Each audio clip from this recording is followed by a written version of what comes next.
if it's going to count us in or not. There. So that says live there. And then I'm just going to toggle over to my Instagram and see. Good. That's going to go live in a sec.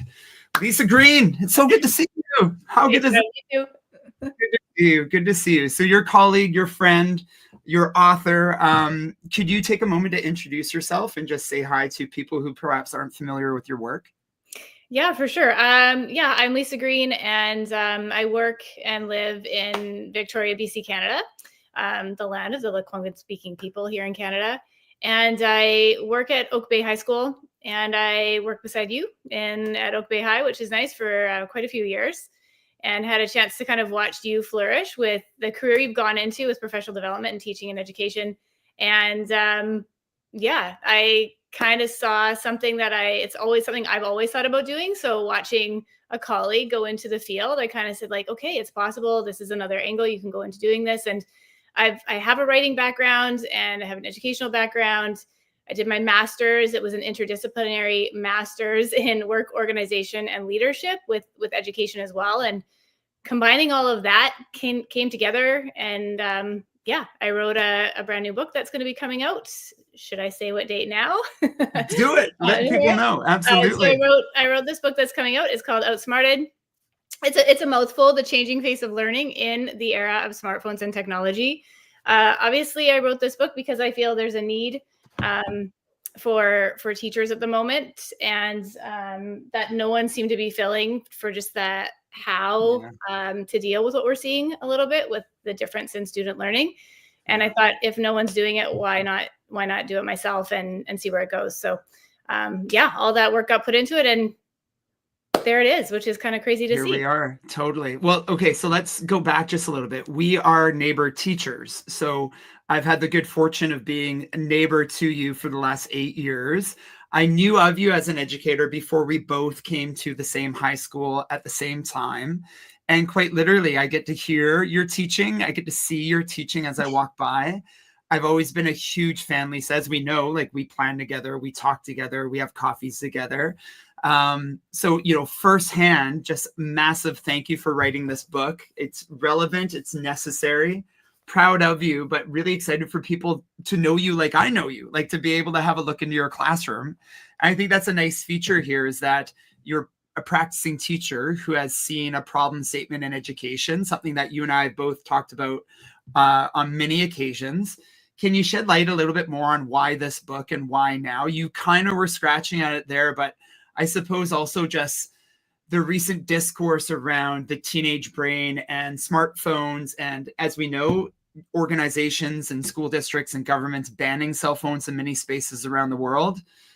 Why this book? Why now? And maybe even what have you seen in changes in your career as an educator over the course of the last decade? Yeah, it's a big question. Okay, so I think there was a lot of people who were coming out of the pandemic and the lockdowns with schools and things that we were having, saying that they've seen a lot of changes in students since that, and the classrooms felt different, students have felt different, and they kept putting it off to the pandemic. And for sure, things, I think, are a result of that. But I think one of the largest results of that is the screen time that so many of us spent. And the world went to the screen during that time. We went into our houses and onto our screens to experience the rest of the world, to talk to one another.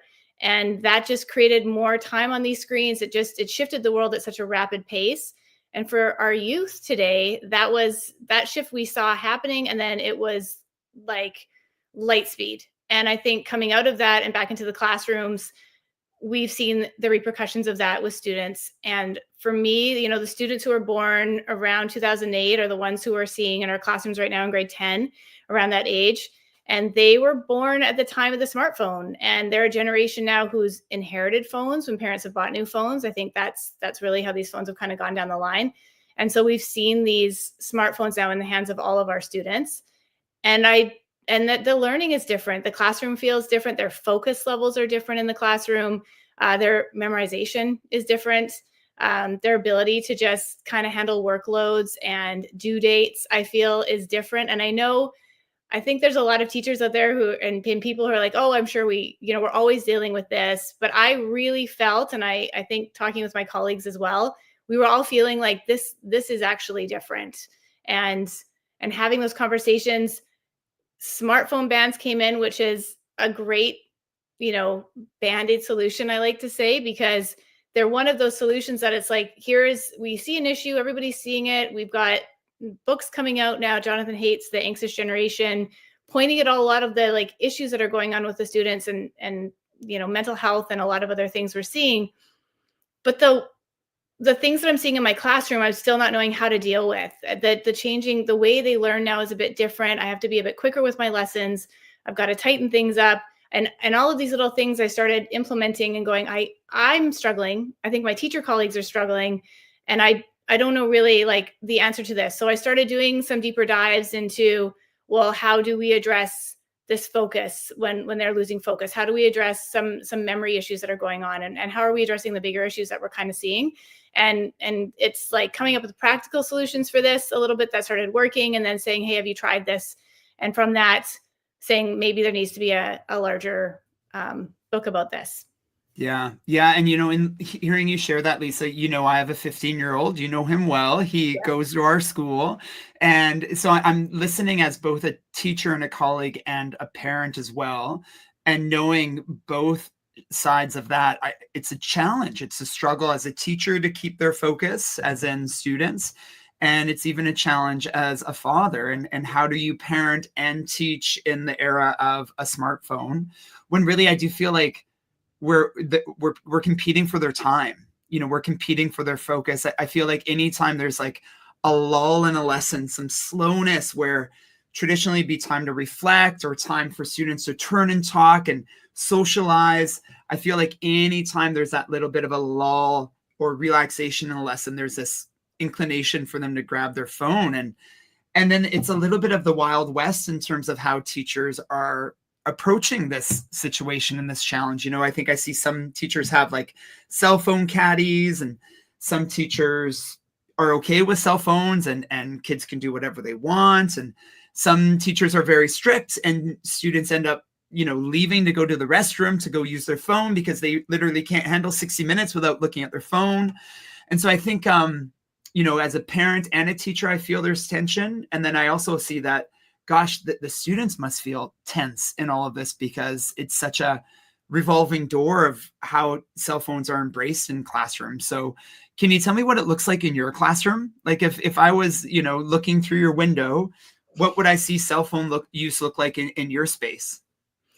Yeah, you would see a sign when you walk into my room. It says this is like a no cell phone zone. You would see, I used to have on my desks, like, this is no place for your cell phone, to like not keep your phone there.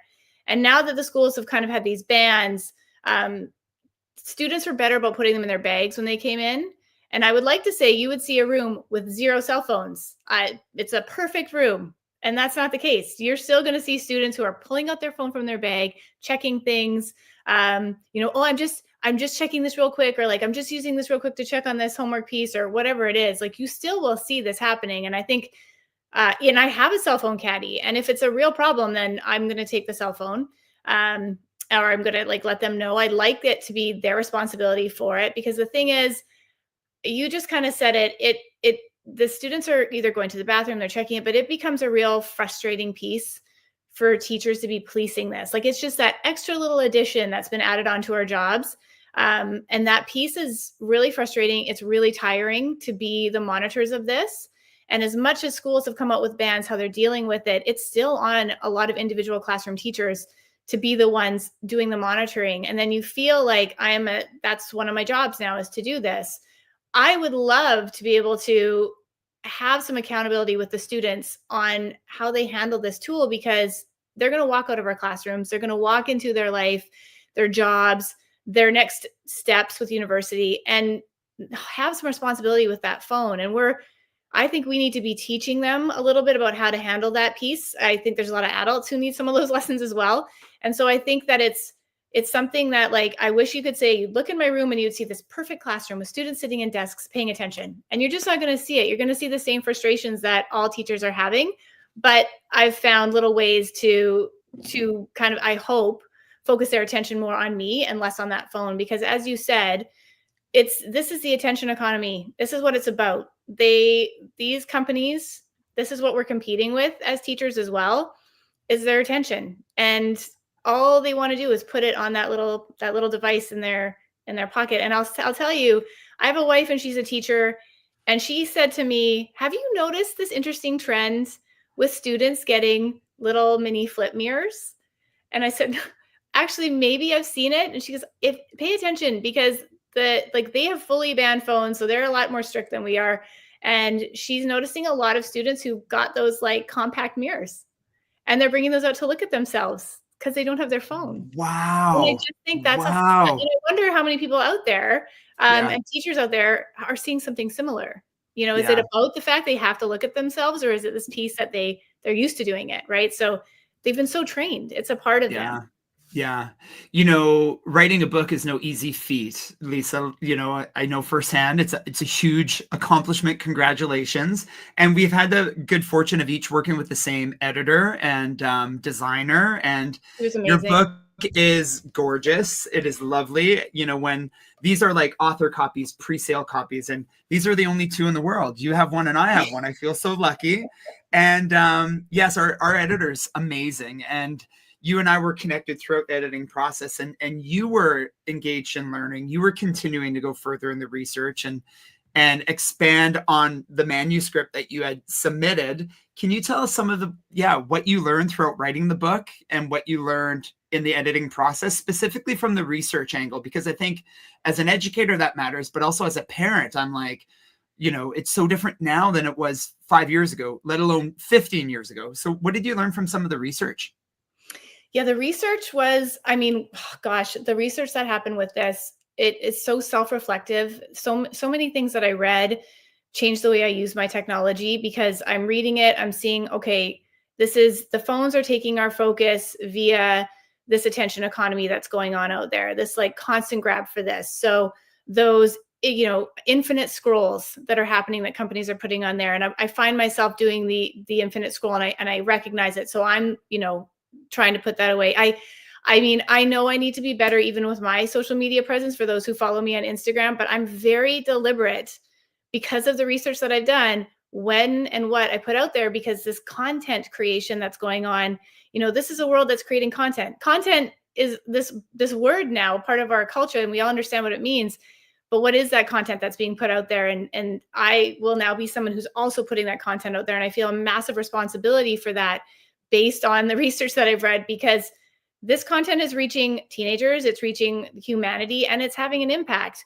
The I would say, like, one of the most interesting things when I was doing my research was the concept of the socially shared experience that we are all starting to lose because we are watching so many different things going on via like Netflix, YouTube. I mean, the ability to watch anything we want at any time we want is fantastic. In some ways, I feel like I've got the freedom to watch what I want. That's great. Kids do too. And it's also the Wild West of that, because we can't really keep track of the things that they're watching, which is scary, because when you think about media back, 20, 30 years ago, even 10 years ago, and how controlled media was, because they were watching, and they, the moderators of all of the networks were able to kind of make sure that certain swear words weren't left in and certain violence wasn't put in. And now we can't even ensure that students aren't watching those things. That stuff is, I remember, I'm just like a quick story. I remember when Melrose Place, that, way back when, and they were talking about the B word being released on Melrose Place. And it was a big deal that this word was even going to be on TV. And that's because it was moderated. And this stuff isn't moderated anymore.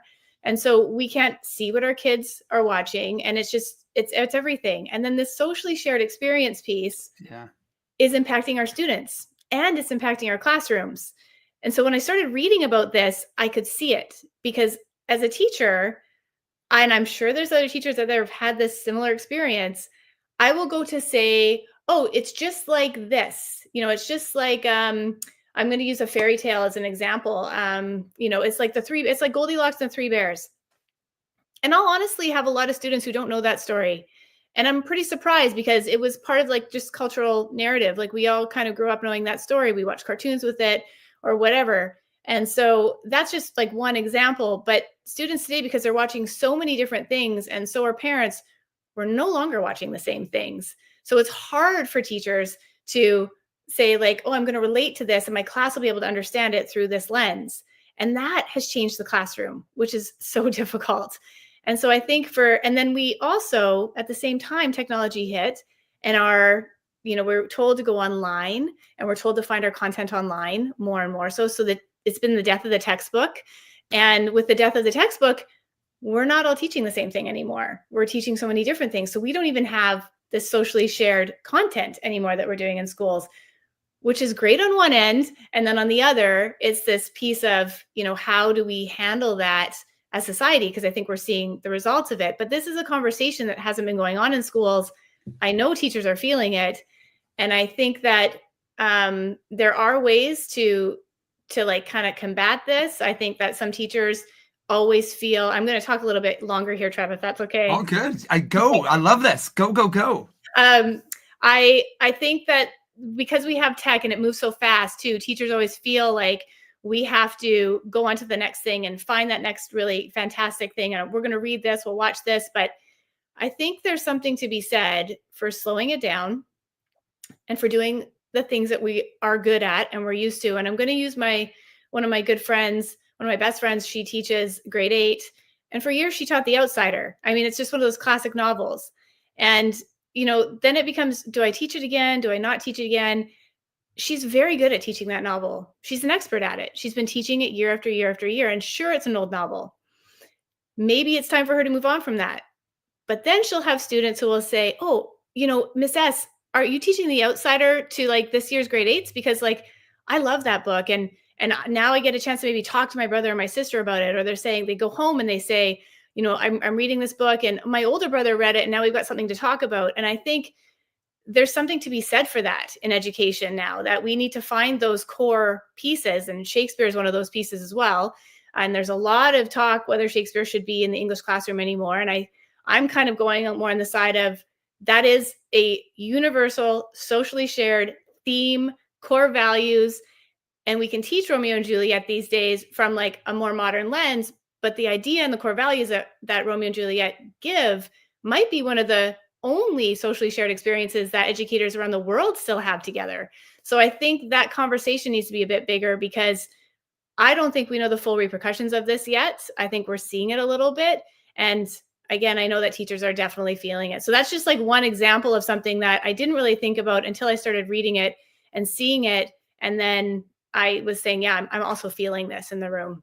Yeah. Yeah. And Lisa, like you talk about the socially shared experience, and I can't help but kind of fall into the notion that there are certain skills that students develop when they're in that socially shared experience, right? Like, collaboration, communication. They're just so many skills are necessary, and you just can't flex those skills when you have a nose in your phone, right? Mm-hmm. And so Mm-hmm. I suppose that's something I really embrace in teaching from an inquiry stance, is that skill development only happens in certain learning experiences, and certain planned experiences help those durable skills kind of blossom more readily, more often. What kind of durable skills do you hope students today might have in the future if teachers read your book? Yeah, this comes up in my book because I really think it's important for teachers to look at the durable skills out there, that list. They're changing just a little bit because tech is changing, AI is changing it, and kind of say, well, what are these durable skills that we think are crucial just as a human being functioning in a job or wherever we are, and which ones are being impacted. If a student decides that they're going to go in and do a generated AI essay, then which of these durable skills are being impacted the most? And which ones can I like make sure that I'm covering in my classroom because that one's being impacted more so? I think this communication as a like durable skill and collaboration is super important. And because students are looking at their phones more and their communication has gone so much more digital than face to face, this is definitely a skill that I think is one of the most important skills that we should be cultivating in schools and in classrooms, because we have the opportunity for them to be talking to one another. And the amount of students who are getting more anxious to talk in front of others, that's only increasing. It's not decreasing, because they're used to doing it on their screens. They're not used to the eye contact. It makes a lot of students uncomfortable.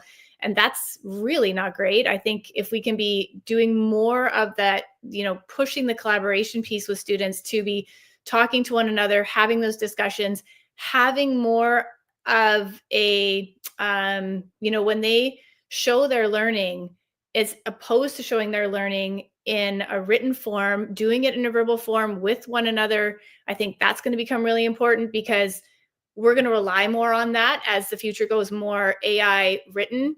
And we'll be saying, well, what is it Like, tell me what you know. Tell me what you've taken, what you've read. And I just want to hear it from you. Let's just talk it through.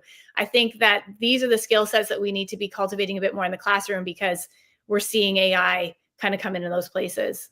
Yeah. Yeah. And Lisa, I could have opened this whole conversation up by asking you, are you anti-tech or pro-tech?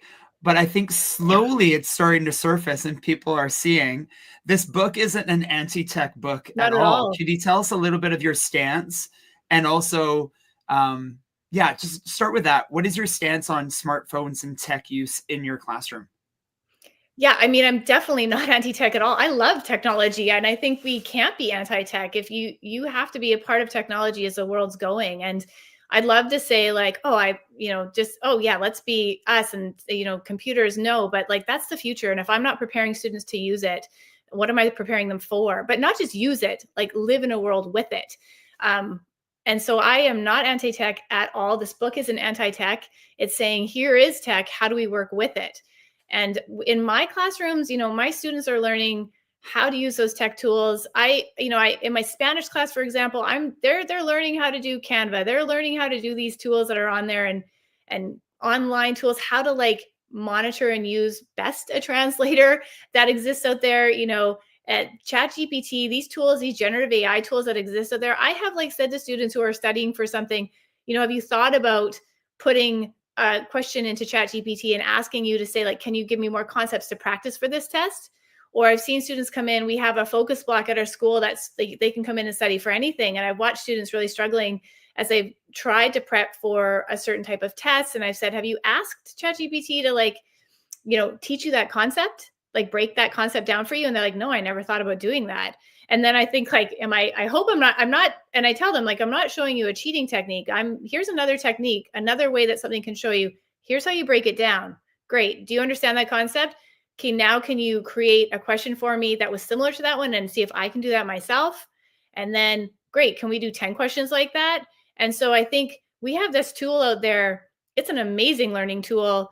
And I'm just, referencing ChatGPT, but I think as tech goes, we're going to see learning evolve and adapt, and we have to help our students evolve and adapt to it. So anti-tech, definitely not. Yeah. Yeah. I just wanted to make sure that was on record. Yep, I know that to be true. And I think sometimes when people see a tech book, it's a book that they feel like is either side of the stance. It's either a book that's pro-tech, here's how you use it, or it's anti-tech, don't use it. And yours is like right on the balance of yes, embrace, and yes, awareness as to how we can teach more intentionally with tech in our students' pockets. I've got a few follow-up questions. Like one is, you mentioned the word anxiety. You spoke about students having a tough time, in face-to-face contact and eye contact. And gosh, I feel like, teaching for over 20 years, I'm seeing so many more anxious students now than I did when I started teaching. I see you nodding your head. You agree? Oh, yeah. So can you state some obvious here? Like, do you feel like that's tied to the tech in their pockets? And what is your stance on anxiety, mental health, and technology? I think it is because they go to their phones for answers. So I think one, when they start to feel uncomfortable, they go to their phone. It's the place where their phone, it releases that dopamine hit when they get to watch a funny video or they see something they like. So their phones have become this place of happiness. It brings them, they at least a false sense of happiness, comfort, because they're connecting with one another on their phones. So it's where they socialize, right? It's a totally different socializing world now from the world that like our generation grew up in. We didn't grow up in like, I can still remember when MSN Messenger and that sound, and it was like, that was cool. To talk to my friend online was cool that way. But I spoke to them on the phone. That was still the best way to talk. I still love talking to my friends on the phone. I do it less now. I think we all do it less. And I think we go to our phones to socialize. The students do it too. They go to their phones to like hide from the world because it's going to like show that they're busy and doing something, so they look like they're not just sitting alone. There's a really amazing sociologist called Sherry Turkle, and she's been in the business of understanding like humans and technology for a long time. And I love her work because I think she looks at how especially the youth see technology and they adapt to technology. And one of her main concerns, and she's got this amazing TED Talk. Again, this TED Talk was like 2012, but it was like it's all about the fact that like we're here but we're alone. We're together but alone. And she saw that coming long before this even was as bad as it is right now. And I think she's got a new book coming out soon as well that's dealing with this, because we think we're together, we're socializing in this grander space, but we're actually alone. And so her big thing is that if we don't teach our children to be alone, they're only learn to be lonely. And I see that in the hallways, and I see that in my classroom. And I see that when I go out shopping. Like, I'm sure, Trevor, you've had the same experience. Like I deal with certain, I go shopping, and there's always a certain age group who are working at the stores and whatever. And they're on their phones. And I'm so shocked because I'm like, I would never have been allowed to do that. It's become a part of our society. So I think that's, but it's because they want to look busy. So they just go to do that. And it's what the phones provide them. Yeah. Yeah.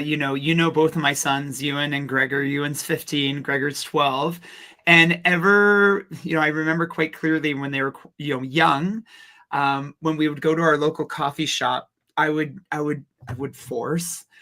coach that they were the ones that were ordering our coffee. They were the ones that were speaking to adults. They were the ones that if they wanted a refill, they had to walk in and without dad beside them, right? Walk in and have these interactions with people that are safe adults in our neighborhood. And it was all those little interactions that they tell us now, my wife and I now, they tell us that, Dad, we're so glad that you made us do those little things, because they're just so confident in talking with adults now. And my 15-year-old, like, he'll go up to and gab. And I'm just so in awe of their confidence in chatting with adults. And I think when I was young, it was so awkward to phone someone's house and ask for them to, can I speak to so-and-so? And I used to get so anxious over the uncertainty of who's going to pick up the phone. And that doesn't mean you avoid anxiety. It doesn't mean you avoid tough situations. I think in a young person's life, in a youth's life, it's important that we provide safe conditions to take risks. One practice I really admire that you engage in as a teacher is that you confer with students. You have little conferences.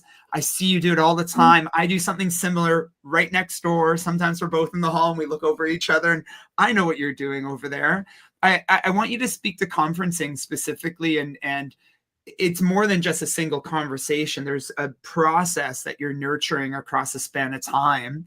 Can you tell the audience here a little bit about conferencing, what that process is and why you value it so much?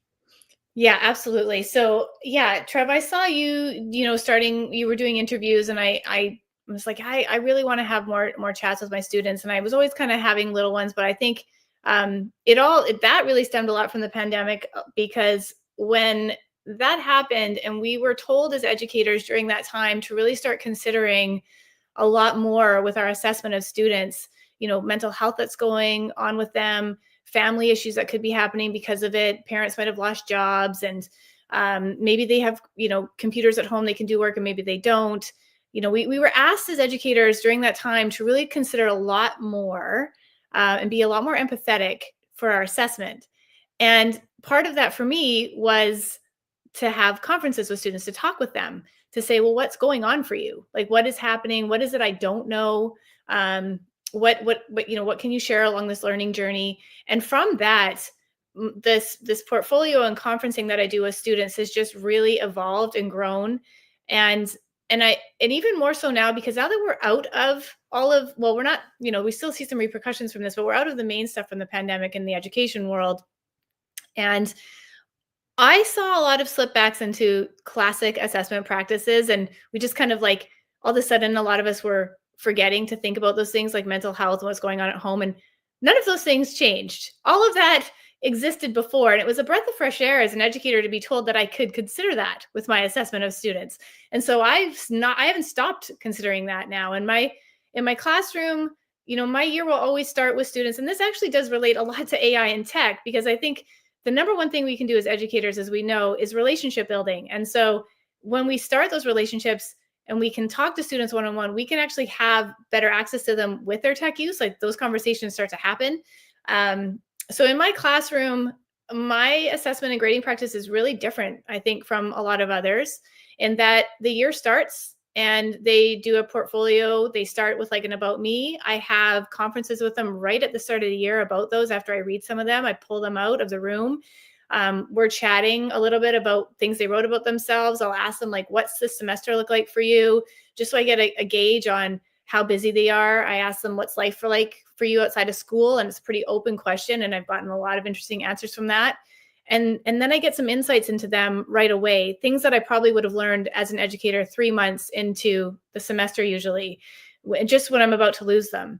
So I do that right off the bat. I get to know students pretty quickly. And they're also at that same time doing something I call bookend assessments. They're doing the first bookend assessment, which is these assessments that they'll do on certain competencies that we're doing in class. So like a speaking, a written, if it's a Spanish class, we'll do a translation piece. We'll do a listening piece. So they're doing all these ones, and they're not for marks. I just hold on to those assessments right at the start. I kind of mark them on the proficiency scale that we have here. So they're either like at a they're usually at around that emerging or developing level in those places. I don't even hand that back to them right at the start. I just keep it. I keep it all. And then throughout the year, they build their portfolios, build different things that we're working on. They get, I grade them. They're still getting grades. They're still getting all the things that they get in class. They still have their mark. And then at the end of the year, semester, we meet again. We have our final conference, and students have to build their portfolio for a mark defense. And part of that mark defense will entail the next bookend assessment that they write. So they'll write another bookend assessment. And these bookend assessments have become super important in a world of AI, because I tell them, this is like an alone in the woods moment. It's just you, and it's just a pen or pencil and your brain. So you've got no technology. It's just what you are able to do from the start. What were you able to do on this written piece to the end? What are you able to do on this written piece, on this listening piece, on this speaking piece? And so when they see their growth, when I hand back the assessments, because I'll hand them back to them together, and when they get a look at where they started to where they finished, they're usually shocked. And surprisingly so. And I love watching their faces. They're like, wow, I started here, and then this is where I finished. And so you get to see that growth and that recognition in them for how far they've come. And then I get to see it. And for me, I'm like, oh, I actually did my job. So I feel good when I see it. And I see the growth that happened. Now, if they relied a lot on technology and on using those tools, that growth is not as large. And that conversation is a very different conversation when we meet at the end. And I've been very frank with students where I've said, I don't see as much growth maybe here as like maybe we would have liked. And they're like, yeah, no. And did we rely on tech more than we wanted to? Yeah, I probably did. And then we get to like have a conversation about that piece. So and in the end, they end up, doing a full mark defense. So they say, like, I feel like I've earned this grade based on the grade that I've received in the classroom, based on, all of this work extra, but also I want you to know, A, B, and C. And honestly, I get so many teachers who say to me, because I've workshopped with this and I've talked to others about this, and I'm like, well, did they just ask for like 10% more? And quite honestly, maybe a percentage, like 1% of students will have that conversation. And we end up having a pretty, interesting conversation when that happens, realistic. And then most students will kind of go for it's like 3% on average. And all of this work that they've put into building this portfolio, building this mark defense, this written piece, this learning journey, this conversation with me, this piece of accountability that they're sitting there and talking, I feel is worth that. So Yeah. I always end up kind of saying, like, I'll meet them maybe in the middle. I'll meet them there, but those conversations come back to them and their learning. And it's been the biggest change in my teaching practice. I feel pretty confident in my assessment practice now. And I feel that with AI and where tech is right now, it's a more authentic show of their learning as well. So it's a big, long answer, but that's kind of everything that comes together in that. Yeah, no, it's an important answer because I think, Lisa, the power of talking with students, partly because of those durable skills that are going to come up as you're having those conversations. Also, I just can't help but imagine how much those conversations from the start of the year ongoingly, how much they inform your teaching practice, as you get to know your students quickly and deeply and clearly, you certainly aren't, not taking that information and having it guide your plans. You must be reflective and pivoting and responsive to what you get to know.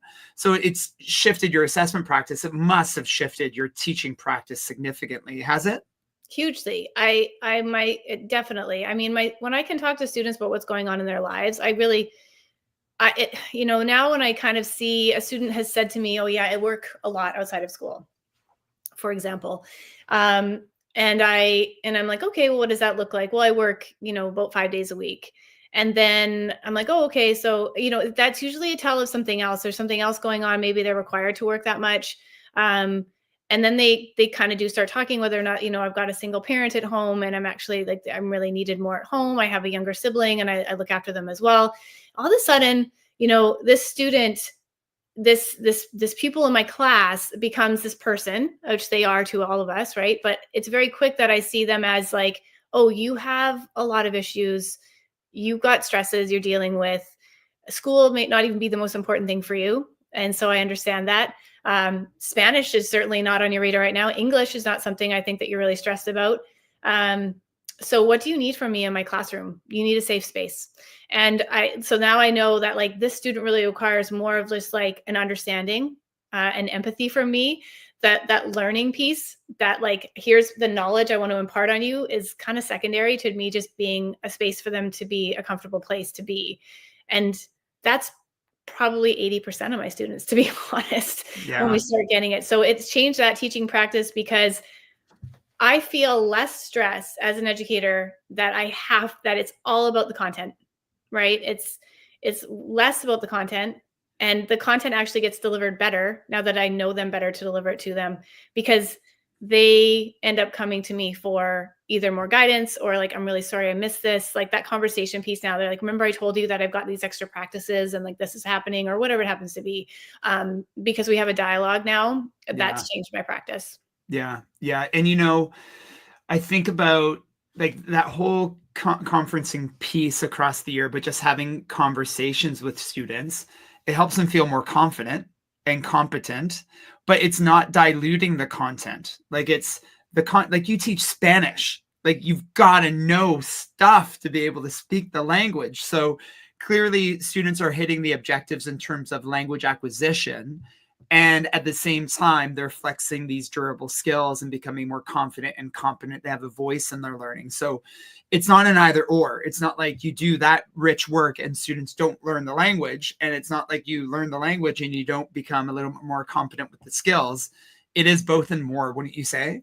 Yeah, I often tell my students that this is a Spanish class, or if I'm teaching English as well, but if I'm like, this is a Spanish class, it's actually a life class disguised as a Spanish class. Nice. Because I think that, we do goal setting and we go back, these are little tactics that, again, I think are important in this era of smartphones and technology, but I see them not setting goals for themselves. I see them having like horrible organization. I think when the phones came out, we all kind of said, oh, well, we can, our calendars are on here and we can better track ourselves. And that's an adult brain.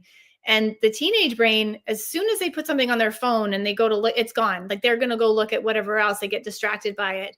So organization and how quickly things move, students are so unorganized these days. I'm almost shocked by the amount of unorganization that I see. And I'm like, oh, do you have an organizer? And schools used to print these off and provide them for students. And a lot of schools stopped printing those off because of the cost. And also the thought that, well, they have their phones, they can keep track in their online classrooms. And so they can keep track online. And so, they've got ways. No, they still need that written piece that research shows that when you write something down, you are better able to remember it. And so for students, I make them write things down. I will make them at the start of the week, one of the things I show online, and I use these sheets on the regular, is a weekly kind of like organizational sheet. This is the words that I want you to know this week. This is like right away. This is what I want you doing. But I also have weekly goal setting, and then I have plan for next week at the end of that, because I want to know that they know I've got this due next week, not just for me, for all classes. And I tell them it doesn't have to be my class. This could be anything. You've got a practice next week. You've got a game. Like, make sure you're writing this stuff down so you can at least reference back and look at it. So that's another like little thing that I've seen in class, and something I do with my students is just looking at those types of organizational things. I mean, we're back to basics with a lot of things. I'm not reinventing the wheel. I just think that we need to be kind of going back to those things that really we know work for us. Yeah. As a teacher alongside you, sometimes we feel like some of the things that we see in class are coming from home, right? Like the tech challenge is because parents are lax with tech use at home, or why give your child a cell phone when they're not ready to own and manage their lives with a device? And so this book isn't just for teachers. This book is for parents as well. As a parent of two teens, well, a 12-year-old and a 15-year-old, do you have any advice for parents in terms of how to navigate this tricky landscape that we find ourselves in? Yeah, I think we have to have conversations. I mean, this is a piece of it's a piece of technology that you're putting in your child's hand, and I think that you can't do that without having that conversation with them, what this technology can do, where what it opens the world to. I think the more we know, like those classic commercials, the more you know. I think the more you know about that tech, the better you'll be with it. And so whether that comes from parents or schools, I think a lot of parents don't really understand that tech either. So I feel like what is our relationship with technology? That's like one of the things my book really does ask people to kind of think about, is what is our relationship with tech? How has it evolved? And I think if parents are having those conversations with their kids, what is your relationship with this? Like, how much are you on it? How do you use it to communicate to your friends? Do you feel that you're on it a lot? Do you feel that it's actually impacting your feelings? Because these phones can impact how you feel. They can make you feel happy. They can also make you feel sad. They can control our thinking in some ways, not to like the full thing, but they can, we're looking at these videos and they're kind of telling us what to think as opposed to us thinking for ourselves. So if you're on it too much, you're not even like doing the inquiry that you should be doing.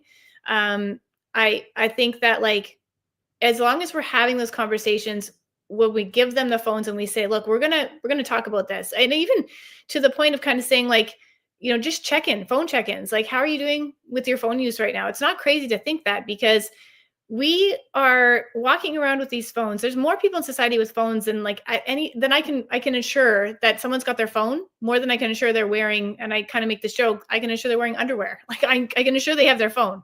And that's a crazy thing to think, that we touch this phone more than we touch our loved ones. We're looking at this phone more than we're looking at our loved ones. And so we have to be talking about the relationship with it, because we have a relationship with it. And that's, I think, the number one thing parents can be doing is just the check-ins. And it's not monitoring. It's not like you don't be on this for, of course it's important that parents instill rules with students and with kids about this. But I think just like having those conversations so they start to feel responsible with that piece and know that they have a responsibility to understand it. So I hope that answers the question, but I think the number one thing is conversations. Yeah. I think the social pressure to have a device, it started so young with our children. We started to see it really quickly at such a young age, that all of a sudden cell phones were in their periphery and the forefront at school. Like, they've always obviously seen a phone in the house, but all of a sudden there seemed to be like a social clout to the phone.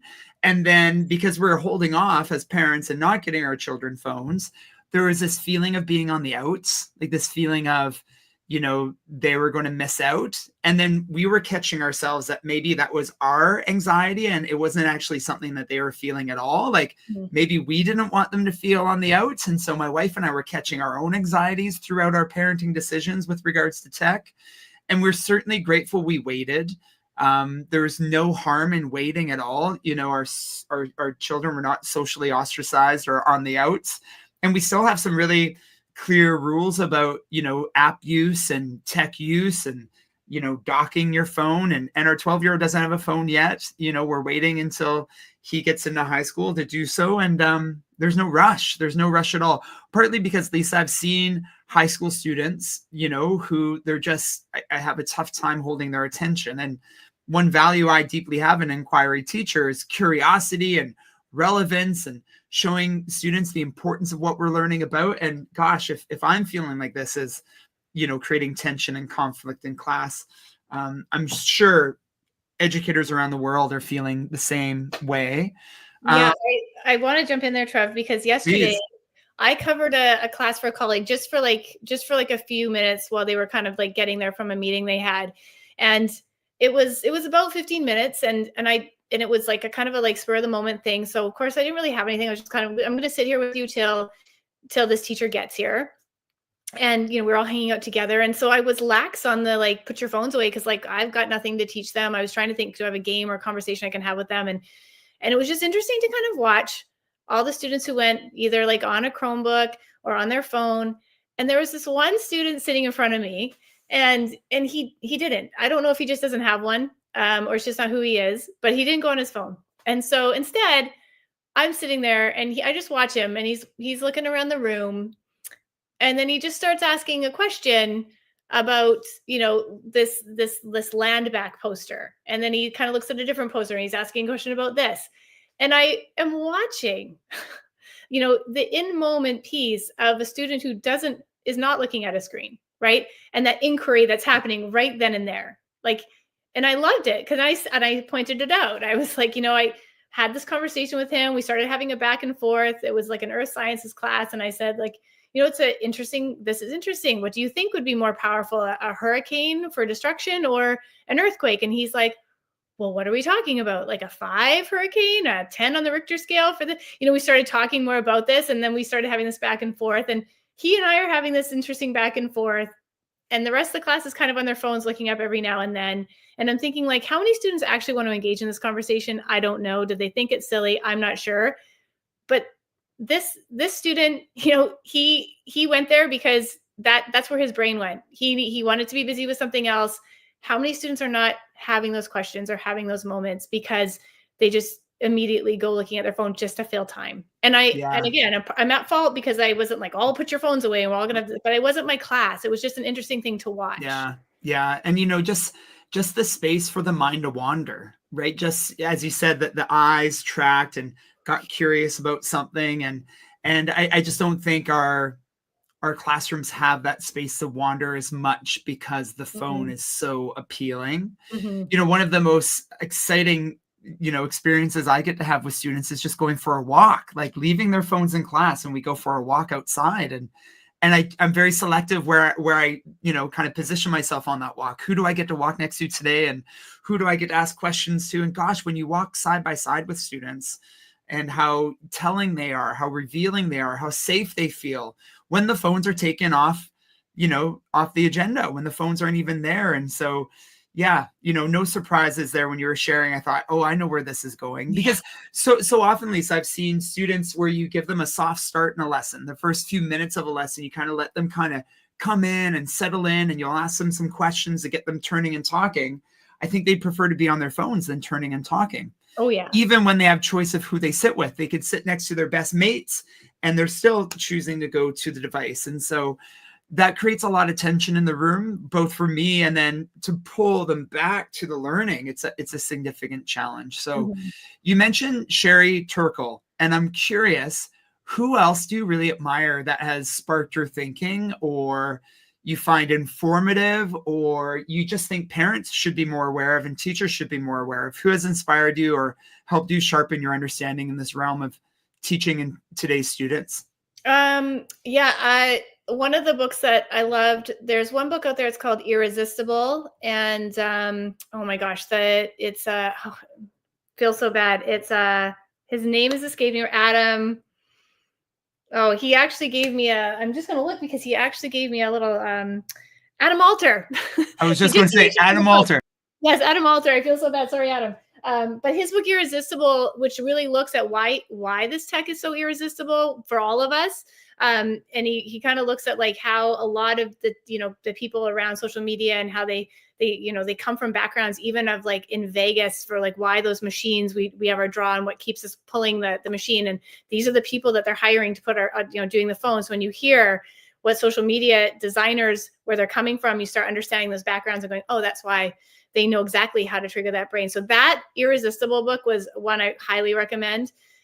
Johan Hari, who did Stolen Focus, got his name. Stolen Focus is another great one. Looks at the same things about where our focus is going.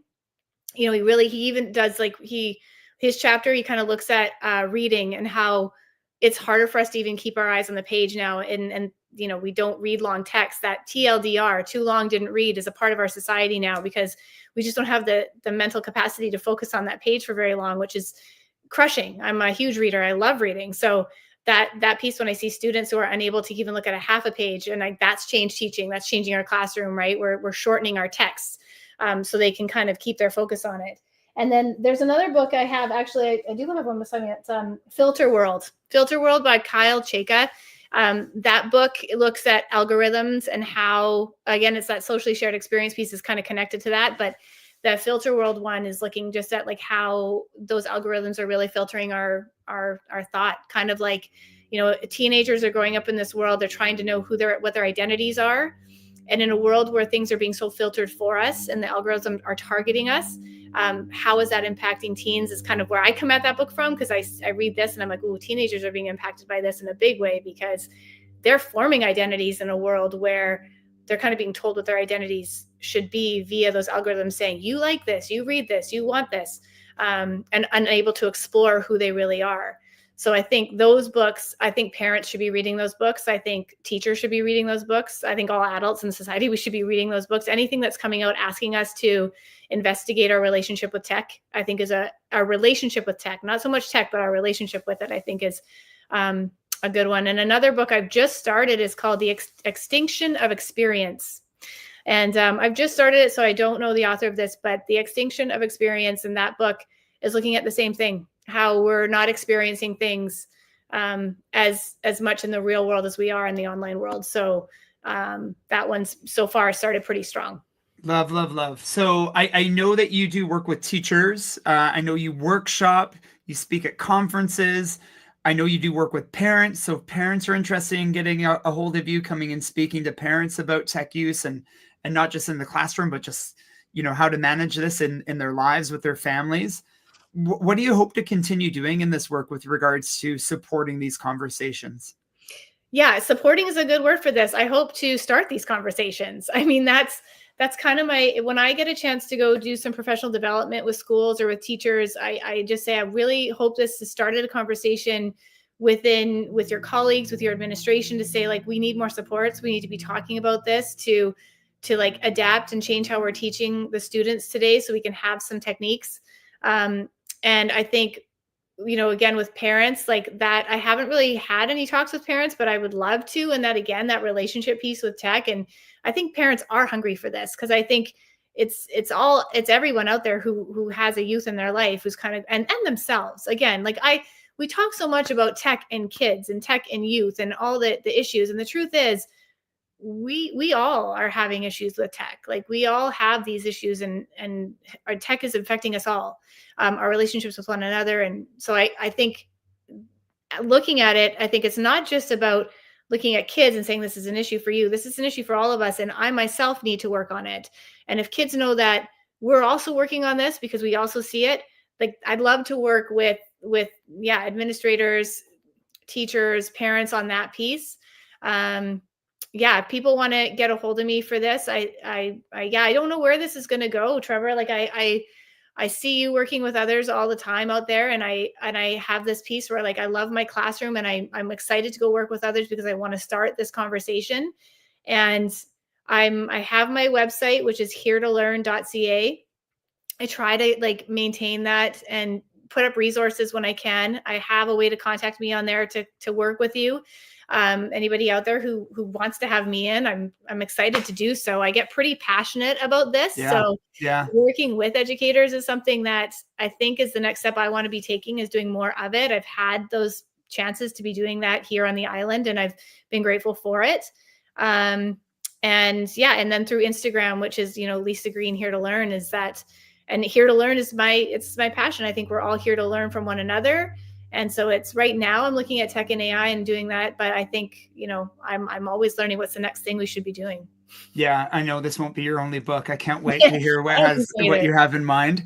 And I love the whir in the background. Can you tell us what the whir in the background is? Because I know what it is, but our listeners won't. What's the sound faintly in the background that I hear? So if what you hear, and I can't stop that, is float planes. I live in a float house. Yeah, you do. So I've lived in a float home down here in Victoria, and it's always one of those things when my students find that out about me. It's like one of the things that makes me like, what? That's crazy. And, honestly, one of the things that you can't know is while I've been talking to you, there's been seals swimming just outside my window. And I wish that I could have been like, oh, everybody look at this, but it's not messing around. It's the season for seals to be kind of just outside. So what you hear is float planes. Going gorgeous. West Coast educators. It's a beautiful place. Lisa, I got one final question. It's a big one. In today's classroom, what's worth learning? It's a big one, right? What is worth learning in today's classroom? Oh my goodness. I know. Sit on that one for a second. Hey. Yeah. Can I say it's worth learning about ourselves? I mean, I think it's worth learning about who you are and what you like and what you love to do and what you don't like. That's what school is for. I mean, school is this place where you're supposed to come and learn all these different subject areas so you can kind of be sparked by what you like and what you don't like. And so I think that's what's worth learning, is who you are and what's out there for you. I personally love relationships. I love people. I love learning from one another, including my students, including my friends, and it doesn't matter where. Because when I learn from others, I learn something about myself. And that's what's worth learning. And I think that's what school is ultimately for. It's this place to talk with one another. We don't get that opportunity to do those things. I mean, I hope that people go out there and they're, walking into bookstores and looking at all the different things for themselves and kind of seeing what sparks their interest. But school is that place where I'm sat there and think, I've got to learn this. Oh, I hate this. And then I'm like, well, why is it that I don't like this? And well, maybe there's something about this that I like, or that's telling me I'm frustrated by it because I don't understand it. And then I get it, and then I love it. And then I become, passionate about it. I wouldn't get that unless I was kind of forced to do those things. And I know school can feel like that sometimes, like we're forcing students to do things, or like it's, this place, and it's what it should be. It should be a place where we're challenging and like learning and adapting, because we're learning about who we are there. And then we go and get to do the things we love. So that's what I think we should be doing. Love it. Love it. So as a parent, I would be so honored if they were students in your classroom. As a teacher, I would love to sit down on your professional development. And as a consultant myself, I would strongly suggest schools I work with, work with you. I think we all have a lot to gain from your experience, your insights, your writing, your generosity. And I know this conversation is just the first of more with you and I, but of you with the world around Outsmarted. So when is the book going to be released? There are pre-orders now. Can you tell us a little bit about book release and the process of finding the book? Yeah, so this book is coming out January 14th. Starting up for the new year, and we kind of, thought that that's the best time in January when you have these new goals and you kind of want to start doing some new stuff. So January, I'm pretty excited about, and January 14th, pre-orders are available now. Yeah, so I'm the worst at doing this, but please buy my book. Yeah, right.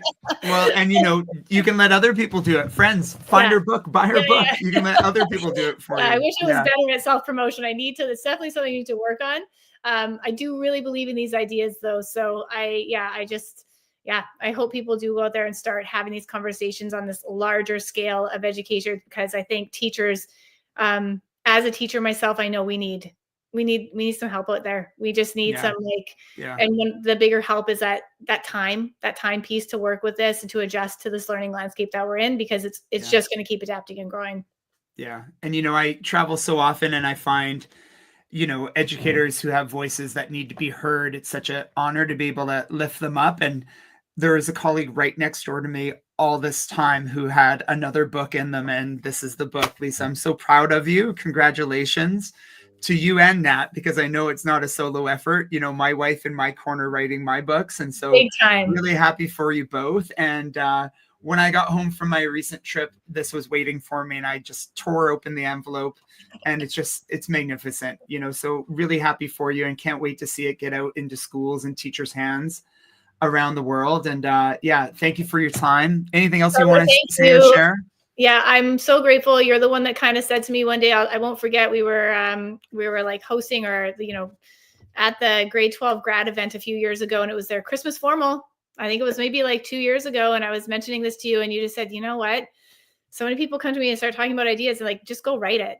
And I was like, yeah, I'm just gonna go write it then. And so I did it, and like I'm kind of like, I took the challenge accepted, and I'm gonna go write it and do these things. And I'm grateful that for you. I mean, honestly, your connection out there is amazing. To watch you grow and flourish has been inspiring, because it's this other avenue that I think educators can look at. And so I got to watch you go do that, and I'm thinking like, yeah, I mean, I was inspired by it. So Thank I'm you. so grateful to Thank you and you. your support. You've been a huge Yeah. support for me. So thank you. Thank you, my friend. Enjoy your weekend. And You too. friends, thank you for tuning in. Outsmarted, Lisa Green, January 14th. Thank you, Lisa. Congrats again, okay? Thank you, Trevor. Thanks Okay, so much. bye, Thanks friends. for We'll having end me the on stream. here. Lisa, stay on with me. Bye, friends.